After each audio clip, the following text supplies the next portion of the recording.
Ladies and gentlemen, the light exchange. Many blessings, beautiful soul family. Welcome to Journey of Light. It is an honor and a privilege to have you here. Today, I am so incredibly excited because I get to work alongside someone who I deeply appreciate and admire and have done so for quite a long time. Early in my journey, I got to read for her.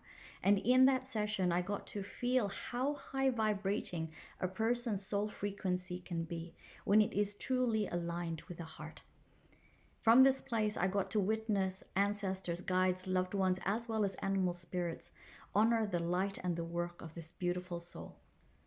I want to introduce to you the beautiful, talented, and gifted Jennie Sikes, who is the founder of Ascending Dawn Doula at Virginia, USA. She is our Business in Focus for the month of March. As a refresher, Business in Focus is a collaboration brought to us by Great Spirit, where I get to work with some incredible practitioners around the world. Practitioners who are utilizing their own unique spiritual gifts and abilities to bring harmony and balance and healing to the communities that they are in. They are also there to help support the emerging medicine men, women, luminous healers, teachers, and light workers who are awakening and reawakening, bringing the old gifts back into the present in a modern way so that we can integrate it into our lives, breaking down the symbols similar to what I do, but utilizing their own unique gifts in doing so. So for every month of 2025, I will be highlighting a different business. And in doing so, I hope to open the doors of awareness as to the different spiritual gifts that are out there and how they are translated into career paths in the physical waking world, but also to help you along on your hero's journey. Because there will be times on your hero's journey where you need to work and align with Journey of Light, to find your soul alignment, to work with ancestors through bone lithomancy, to work alongside with the twin integration, to find out where you are with soul mission. But then there will be other times, perhaps where you are transitioning through careers, or you're needing past life regression, or in a phase where someone that you are loving is needing to transition into the world beyond, and you need a doula to stand beside you. If that were the case, someone as beautiful, high vibrational as a beautiful Jennie could be there to stand beside you, holding space for you, guiding you, as well as those that you love on a physical plane, emotional plane, as well as spiritual plane, for those transitioning and those that are being left behind. For both parties are equally as important. And the way we have navigated grief for many, many years in the Western world, in many different cultures actually, the grieving process has been prolonged for way too long. And sometimes we get trapped in a roller coaster, a hamster wheel, where it feels never ending, unceasing. In fact, I just had a reading just recently where I got to feel this grief firsthand from another person's perspective, from here, from within the soul, and how incredibly painful it is to lose someone who is your partner. And try as she might, she couldn't overcome the grief. It was like a monsoon that was being shown to me that was never ceasing. But I'm glad to say in her particular reading, the stars, the moon, the rainbows were reappearing for her. She was realigning on the path that she was meant to be on several years ago.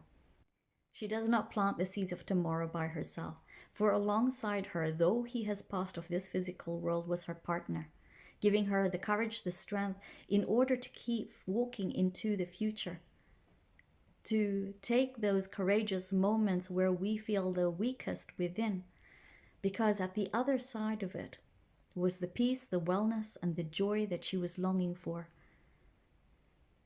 coming back to the center of self. He was cheering for her, as he always did, both in the living and that in the world beyond. Jennie's gift comes through in a few ways. First, as a death doula, which is coach for those who are transitioning from this physical world into the next world, as well as being a past life regression therapist, birth chart readings, tarot and oracle card readings, as well as a career path. So depending on where you are on the phase of your journey, there is always going to be something there for you.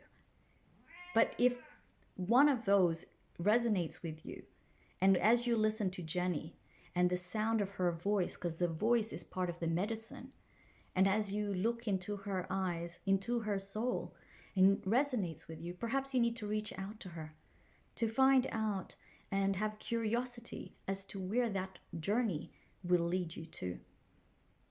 So I hope that in showcasing the different gifts that we have along the way in 2025, you find something that will help deepen your path in terms of your soul growth and evolution, as well as your soul mission, and may it be revealed to you in a way that you feel supported in order to embrace it rather than to hide from it. This world that we are emerging, people are talking more openly about their natural gifts, gifts that have long been suppressed since childhood.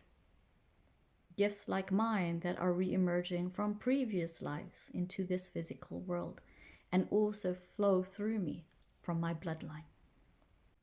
In today's session, I had 3 questions I wanted to ask Jennie that she can share with us in terms of the wisdom with regards to the work that she actually aligns with.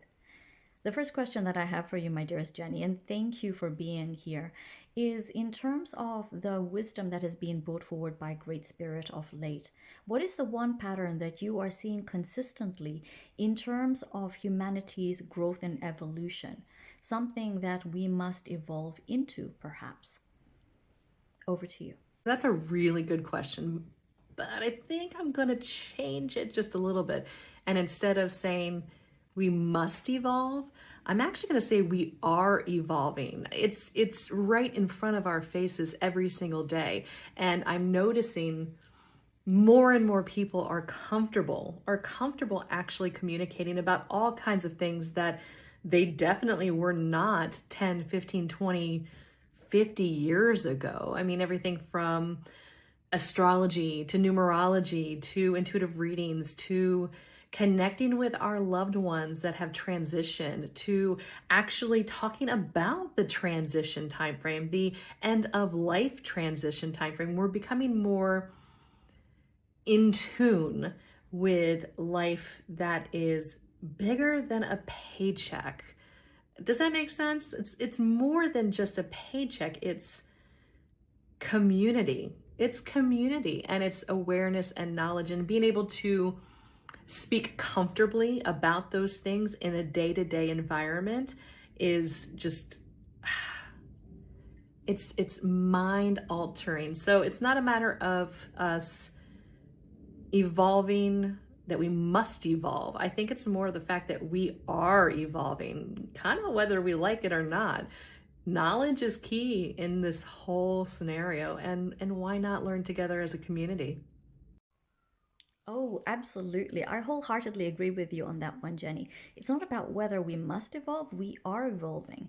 And we only need to look at the Schumann resonance that has been fluctuating since the 27th of February to the present date to see how this is impacting humanity as well as the blue planet, from the fauna, the flora, the two-legged, the fin, the feathered. We are all being impacted by this change regardless if we want to be involved with it or not. And as a result of that consciousness that continues to rise, we now bring about these new topics of conversation and dialogue that you were talking about. I'm witnessing this in many of my readings, that they must stay within the corporate world, but as something that is a little bit different in terms of the evolution, is not only to practice the technical skills where they are highly attuned and respected in the field of line of work that they are in, but also to now finally start acknowledging the spiritual gifts that they have inside, that they have been trying to live almost 2 separate lives. While at work, this purely professional, only mind-focused basis, technical, analytical, but when they're out in their own private world, then the spiritual world is practiced. When in truth and harmony, we must always be a physical as well as spiritual being in all forms, regardless whether we're at home, in our altar space, whether we're at work, or whether we're with friends and family. For by ignoring that one part of you, you're denying part of your own gifts, you're denying part of yourself. The second question I have for you, Jennie, is with regards to your line of work. What do you find is the most humbling experience that you have had to date? For I think in these humble experiences, we learn quite a bit about ourselves. And as spiritual mentors, teachers, and light workers, the journey of learning is never ending. We are constant in a state of flux and flow, student and teacher simultaneously. I'd love to hear your thoughts about this. The most humbling part of my work. I think it really comes down to knowing that I don't have the answers. It's not on me to have the answers. I'm a guide. I'm an in-between for those that aren't maybe tuned in to spirit. But that it's not me. I'm not giving the answers. I'm not the one that knows it all. I'm not the one that is saying, well, this is how you get through your spiritual awakening. Step 1, step 2, step 3, step 4. It's not me. I think the most humbling part of it is that I get to work with spirit, and spirit works through me. And spirit works through me to guide the person that's in front of me. And that is just, it's an amazing experience. It truly is an amazing experience. And it's just me being able to do my part for society, our community, our family, our friends. But at the end of the day, it's not even me. It's spirit, and I'm just the channel. Most certainly. What we do is such a joyful thing. It is also incredibly purposeful to be able to work in this capacity. I find it always so incredibly humbling enough that it moves my heart when I talk about it.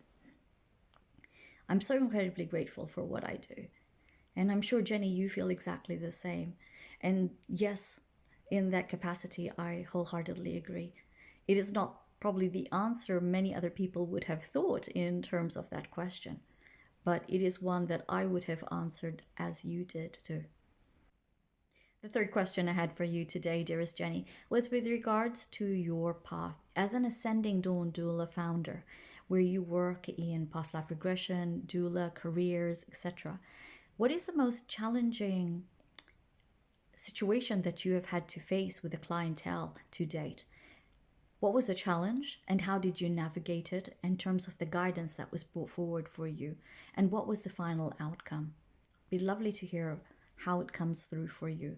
For in these challenging moments, we can often put ourselves into the person's shoes to understand how we receive the wisdom, because at the end of the day, we're providing support and service to those who are out there, but also helping other practitioners to understand how we can improve our own techniques in order to facilitate that growth, awareness, and ascension process. Over to you. Ooh.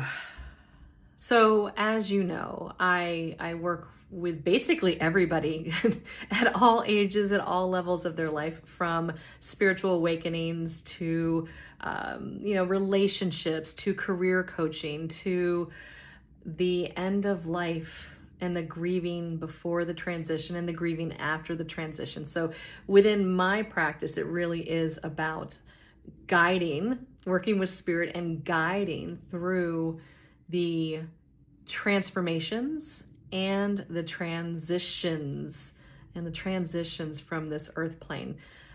I think that the most humbling experience, and it wasn't even a client, it was my grandfather, and it was a grandfather-in-law by marriage, but truly a grandfather. I've known him for 30 years, and I was able to really see the caliber of his final days, his final weeks, even his final months, just by observing and getting those intuitive hits through source, through spirit. And with that transition, because it did ultimately happen, the day of his transition, I was literally guided to take the day off of my day job and drive about an hour and a half away and go see him in hospice care. Now at this stage, he's not He's not seeing, he's not speaking, there's no communication in physical body, but there is literally communication through spirit with him. And I was by myself. I just wanted to sit with him for just a little bit and then make my way over to grandma's house, which is about an hour away as well. But I wanted to spend time with him before he made any type of transition from this earth plane. But again, I was guided. I was guided to go, and I just went. And I'm going to tell you, the day was probably one of the longest, most rewarding days that I've had in a really long time. So I sat with him. I just sat with him. And what do you say to somebody who's not communicating to you, right? So I sat there, and there was a monitor up to my left-hand side, and on that screen was just like calm noise, calm music, if you will. There was a beach scene, and that beach scene turned into the woods with a bear, and I was using my hypnosis voice just to speak with him, just to show him, tell him what it is that I was seeing, and to be able to connect with him on something that wasn't necessarily artificial. I didn't want to sit there and cry either. I didn't want to change his vibrations. I wanted him to know that it was okay that we just share space. And even in the comfort of the quiet, we're sharing space together. And I told him how much I loved him and how much he meant to me. He's known me since I was 16. And it was just so rewarding. And flash forward, I leave and I'm driving on a 2-lane road to grandma's house to spend time with her, because this is a big moment for her too, having so many years together with him and not being able to see him. She's definitely housebound. She's not able to even see him, and he had been in hospice for 2 months, I want to say. Flash forward, I get to grandma's house, and my mother-in-law, who was driving the opposite direction on that 2-lane road, she had gone to see grandpa. I went to go see grandma. And about half an hour after I'm with grandma, as we're going through memories and the photo album and having her remind me of how they met and all these beautiful memories of their early days, we got the phone call. On the same day, we got the phone call. And I was asked by my uncle-in-law to take the phone call outside because he received the call. And I answered that phone call, and it was my mother-in-law, and she had said that grandpa had passed. Now, having said all that, what an experience. I was following spirit. I was following source, the guidance I was given to still go that day, to still sit with him that day and give him permission. It's okay. It's okay to leave us. I will be here for grandma. I will be here for my mother-in-law. I will be here for all those that are left behind on this physical plane. I'll be here to help. And then he transitioned. It was, there are no words. How about that? There are no words. Final piece to that story. I'm driving home, about an hour and a half time frame to drive home from grandma's house back to my home. And I decide that, you know what, I typically don't have alone time while taking this drive. I'm typically loaded up with family in the car. So I decided to stop off at a little park. It's a park that I've seen for 30 years, and I've never had a chance to stop off, and I did stop off. And so I just drove my Jeep, and I'm driving around, and I get out, and I'm walking on the grass. I'm trying to like kind of reground myself from everything that just transpired in maybe 4 hours. Again, a very long day full of magic and number signs and spirit. And anyway, I'm getting grounded. I'm by a magnolia tree, and I'm looking, and I see a storm out here, and I see the sunshine over here, and I just got a chance to reground. And as I am finishing my grounding session, talking like 10 minutes here, I get back in the car, and I'm driving, and a big, beautiful rainbow had made its way out. Now, the rainbow was there. We had sun, we had rain. It was going to happen, right? But that rainbow was there for me at the right time, at the right place. and kind of just a nice closure to the day that I experienced. So while it's not somebody in the middle of their life with relationships or working with astrology or numerology or career coaching or intuitive reading or hypnosis, past life regressions, it's none of that. It was actually the transition from this plane into the other plane, and I had a chance to be there during the process of those 4 or 5 hours. There are no words. There are no words other than magical. Other than magical. Did I still grieve? Absolutely. Did I still cry? Absolutely. Am I still supporting everybody in our family? Absolutely. Do we still have memories pop up on Facebook? Absolutely. But that day, that's imprinted in me for the rest of my life. And that is something that I hope to always be able to provide the guide, the channel, the support. Hope that helps. Cheers. Cheers to Grandpa. Whew.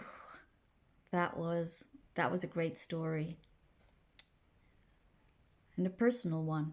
And I thank you for your time and your vulnerability and for sharing that with us. And I think it's an important conversation to be had because, yes, we are healers, teachers, light workers, but we are also humans navigating an earthly existence, and grief is part of that existence.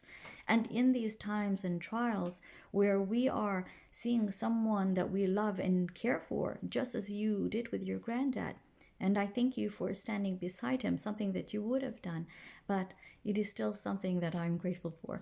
That while we are navigating these transitions, it's also having to be mindful within our earthly bodies that we incorporate the wisdom that we normally share onto others and applying them to our own lives and the lives of those we love and interact with. And you did that as almost like a middleman for your grandfather, for your grandmother, your uncles, your husband, and so on forth. But also honoring your own grief, being able to go through the pain, the transitions, and feeling it without absorbing it. And to bear witness to it, following the intuitions that were guided to you by Great Spirit, though subtle, and putting it into practice. For holding space for your granddad as he transitioned into the world, giving him permission and letting him feel so safe that he could move on to the next life with nothing to worry about. That conversation that happens in the silence, not to be heard by the physical ears of man, is so incredibly profound. I have experienced this to myself and also with a grandparent. I was here in Australia sharing a story with a story. And my grandmother was in the Philippines, and we barely get to see or speak to each other as we did in the living. And when I was in the shower being one of the places where I automatically channel, and it's one of the places I normally start for all of my sessions before I step into trance, I felt the energy just seep out of me. My knees buckled and I crumpled to the floor of the bathroom inside the shower. And I just yelled out the name of my grandmother. And her name isn't an easy name. It's Conception. So it doesn't just roll off the tongue. And yet that is what I yelled out as I blackened out and fainted in the shower. And I knew instantly that this was spirit trying to tell me something that was happening that was deeply important. Having alerted family members and fast forward, turns out Gran ended up being in a coma. And though she is in another country in the Philippines and me here in Australia, the conversations that were happening, all telepathically, all energetically in frequency and vibration, was never ceasing. I never felt more connected to my grandmother than she did was when she was in a coma state, as well as how she is in the world beyond. My connection to her is even stronger. And whenever I go into sessions where I'm practicing with mediums who are up and rising, she often comes through as evidence first and foremost. And these people never know anything about me. She is normally the most vocal of all my family members or who are in the other side. And she is as gregarious as she was in the living as she is in death. But those conversations are truly important, and